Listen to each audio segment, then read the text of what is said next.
So we've talked about the programs that we have and how we measure them. And we talked a little bit about maybe making changes to them. There's a couple more things that go along with this. We have shared governance that we have through our curriculum committee and through our new program review board. So I'm going to talk a little bit about those two. The curriculum committee is where, if we decide we want to make a change, we need even changes as small as something that's going to happen in the catalog. We may change a prerequisite for something, but we also oftentimes will change out some of the courses that are necessary in a program. And we do that because the world is changing. So we want our students to be prepared for what they're going to encounter when they leave Arizona Christian University. So we want to keep our programs fresh. But in order to do that, we might need to make some changes. So when we make changes that are significant, we need to send them through the curriculum committee. And that is kind of a shared governance because the people, there are faculty members on the curriculum committee, and they will give a lot of input into what we're doing. They look at whether or not this is going to impact any other students, any other programs, how it's going to impact our students, what does it look like, why are we doing this? All of that needs to be explained, and the curriculum committee must then vote to make those changes. But you might be wondering, well, how do we get new programs? We just started a couple of new programs. How do those happen? It's a long process. It's a detailed process, and it's a good process. So what we do is we have quite a few steps that need to be filled out, and usually the department chair does it, but sometimes there'll be somebody else who does it under the department chair who has a specific expertise in an area when they want to start a new program, and they have to really outline what that program is going to look like at ACU. And do we have faculty to teach in that program at ACU? Do we need new faculty if we're going to be starting that program?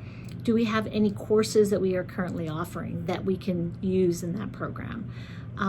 Is there a market for it? So there's a market analysis that's done to determine what the market is. What's our competition in that area?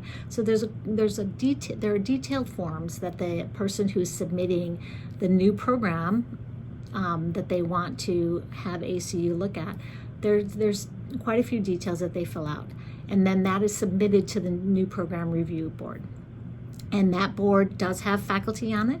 It also has some administration on it because we're looking at some of the costs, and everything needs to go through that process. And after it goes through that process, it comes back to the curriculum committee, and then the curriculum committee also votes. So there's a couple of checks and balances that happen with new programs. We have got to tell the story of how well our ACU alumni are doing. They take their biblical worldview with them, and all those beliefs and behaviors are just changing this world. I was on the phone with a friend last week because a recent ACU graduate put me down as a reference. And this was for one of the premier nonprofit organizations in the Valley. And I am just so proud of this recent ACU undergraduate alumnus. They've already been published 70 times in their short career. They're going to make a great addition at that organization or wherever they go. In the recent edition of Ablaze, we have more information about that student worldview inventory that I had mentioned earlier. And veteran researcher Dr. George Barna writes in there, in 4 decades of worldview research, I have never seen such substantial worldview improvements.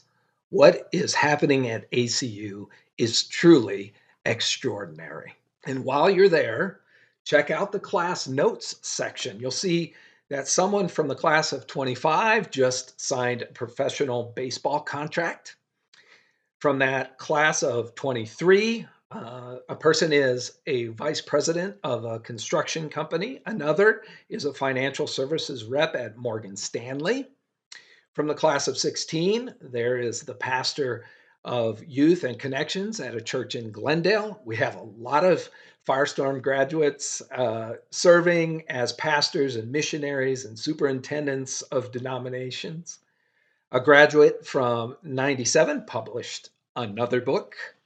We have a fair bit of authors throughout this edition as well. In the latest edition of Ablaze, you can read about doctors, educators, those in the military, coaches, leaders of nonprofits, and more. God is doing so much through ACU alumni.